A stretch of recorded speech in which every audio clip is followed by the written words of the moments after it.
نحمده ونصلي ونسلم على رسوله الكريم أما بعد بسم الله الرحمن الرحيم عن أبي هريرة رضي الله تعالى عنه أن فقراء المهاجرين أتوا رسول الله صلى الله عليه وسلم فقالوا قد ذهب أهل الدثور بالدرجات العلى والنعيم المقيم فقال وما ذاك قالوا يصلون كما نصلي ويصومون كما نصوم ويتصدقون ولا نتصدق ويعتقون ولا نعتق فقال رسول الله صلى الله عليه وسلم أفلا أعلمكم شيئا تدركون به من سبقكم وتسبقون به من بعدكم ولا يكون أحد أفضل منكم إلا من صنع مثل ما صنعتم قالوا بلى يا رسول الله قال تسبحون وتكبرون وتحمدون في دبر كل صلاة 33 مرة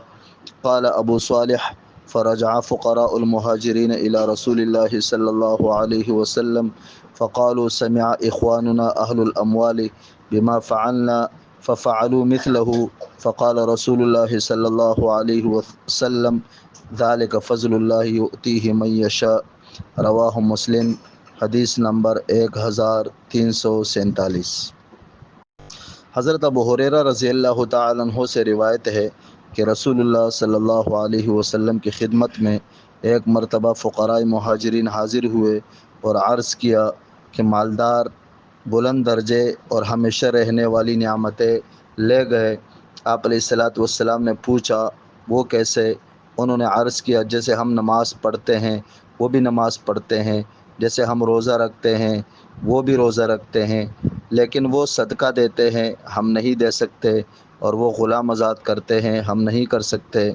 رسول اللہ صلی اللہ علیہ وسلم نے ارشاد فرما کیا میں تمہیں ایسی چیز نہ سکھا دوں کہ جس کی وجہ سے تم اپنے سے آگے بڑھنے والوں کے درجوں کو حاصل کرو اور اپنے سے کم درجے والے سے آگے بڑھے رہو، اور کوئی تم سے اس وقت تک افضل نہ ہو جب تک کہ یہ عمل نہ کر لے۔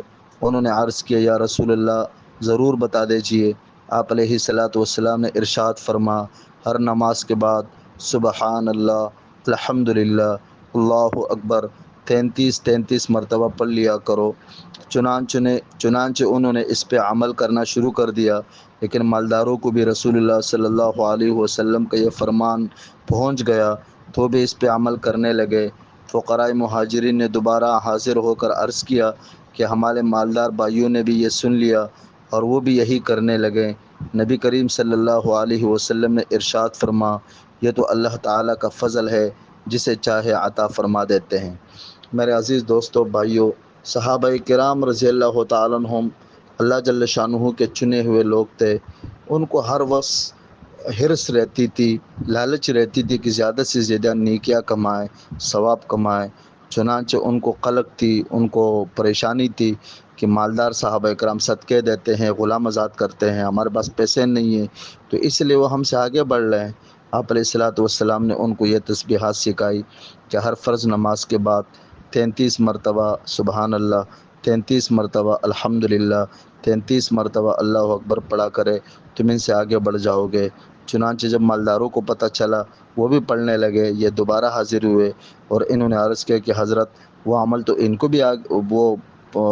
کو بھی معلوم ہوا، چنانچہ وہ بھی پڑھ رہے ہیں۔ آپ علیہ الصلاۃ والسلام نے فرمایا یہ اللہ کا فضل ہے جسے چاہے عطا کرتے ہیں۔ دیکھیں میرے بھائیوں، کچھ چیزیں ایسی ہوتی ہے جو غیر اختیاری ہوتی ہے۔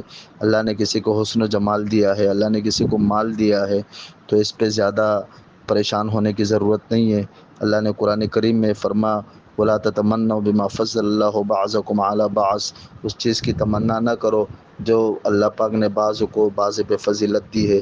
اس لیے ہمیں چاہیے کہ یہ جو 3 تسبیحات ہے یہاں پر تو 33 ہے، لیکن دوسری حدیث میں اللہ اکبر 34 مرتبہ آیا ہے، اس لیے محدثین نے کہا کہ 34 میں 33 بھی آ جائے گا، لیکن ہم 33 پڑھیں گے جو 34 پہ عمل نہیں ہوگا، اس لیے اللہ اکبر 34 دفعہ پڑھنا چاہیے، تو یہ 100 تسبیح ہو جائے گی۔